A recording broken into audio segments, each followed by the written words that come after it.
Hello, and welcome to the Court of the Toads. Today, we're going to be talking with my war specialist, Kai. Hello. Hello. So, we're going to be talking today about the Iran war with the US and Israel. What are your immediate thoughts on the subject? Um, well, something I've been thinking about a lot recently is, I think come to the realization or maybe an understanding that this war in its current kind of like phase and the way it's being fought, it's not sustainable for the United States to keep participating in the way we've been participating in it. So, what are your thoughts on when you think the war is going to end? What's that timeline looking like? Well, that's tricky. I mean, ideally we wake up tomorrow and it's over, right? But I don't know. Even though I think the way it's being fought is unsustainable, I think that can change. Like I think the administration is going to find every avenue it can to continue fighting in this war, and I think the administration is going to try and prolong this for as long as possible because the Iranian government has made it clear that they're not ready to give up yet. So I mean, this could go on for, I mean, at least like a month. I think like minimum it could keep going on for that long. Interesting. Interesting. And in that month, what do you think the outlook for America is? Is this a positive or a negative? Like, how do you think it's going to affect this country, through the length of the war?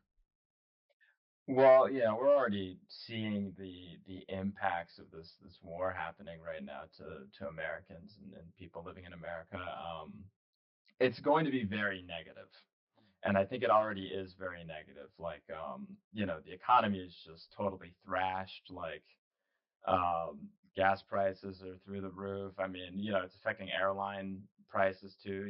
Since fuel is so expensive now. So I think across the board, this is going to be, and I'm talking about fuel right now, but the I think you say it like Hormuz, and I'm not 100% sure how you pronounce it. That's straight, but that's straight. Like of course, oil is like the most important thing that comes through there, but that is like a international kind of an international trade route. So many other things that we buy and use every single day are also going to be affected by that too. So and we haven't really seen the full weight of that happening yet. So I mean, across the board, it's going to be bad for Americans. I think there's no part of this that benefits the American citizen. Yeah, on the topic of the Strait of Hormuz, I was hearing recently a lot about the fertilizer and how in America right now they're going to be sowing the seeds that are going to be, harvested at some point for food, and a lot of fertilizer goes through that strait. So that's going to be like a major disruptor, and it's already like raising prices during a super important time. Yeah. Yeah, it's just I mean, it's kind of crazy how I guess like universally this thing is affecting everything that we need and buy and consume as a country. It's literally everything. um yeah. And even more in like the non United States. I feel like I was hearing that there are like places in India or something, some other places in the world. Mm, It's such a like a brutal difference in the supply that they're like right. cutting power, they're rationing. Like here, gas goes up, and that's a pretty big hit on people's wallets. But there are Right. other places. I mean, obviously in the region it's horrible, but like there are other places outside of that region that are really affected more than us. I mean, talking about India, right now what I'm about to say is very speculative because I don't know all of the details of what kinds of things they're going without right now. But Um, I mean, let's just like imagine India is using that strait to import fertilizer right into their own country. I mean, India is a country with over 1 billion people, right? Like I don't know exactly how many, but they have so many people there. Can you imagine like the humanitarian disaster that would cause if they weren't able to feed all those people? And I mean, that's gonna, and India is not unique in that circumstance. I mean, I'm sure there are many other countries that are facing a similar problem. Like, it's crazy.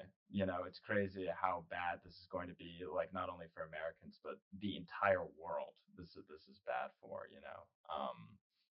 I was just reading today Japan, like they've activated their emergency oil reserve um not too long ago just because they just don't have enough. I mean, no one has enough of anything now because of this thing. Yeah, yeah. I mean, so in relation to the shortages and everything, I had heard somewhat recently that, you know, I've heard from a few people that this is possibly um a very thought out play by the United States to try to damage China's economy. But I feel like from what I've seen, it doesn't seem to be necessarily the actual outcome. And I don't think that there was that much forethought put into it by the Americans. But what would you think about that? That possibly this is some kind of play to damage China's economy. I mean, I think I haven't heard anything about that, but I don't doubt that people are saying that, and maybe some people in the administration are using that as a reasoning for as a justification for participating in this war right now. But I mean, realistically, China is so, yeah, of course, like a lot of their income as a country comes from global trade, and then the Strait is hurting that. The situation in the Strait is definitely damaging that. But um, I think realistically, China is going to be fine. I mean, the things that that country needs to like run and function, they already have it.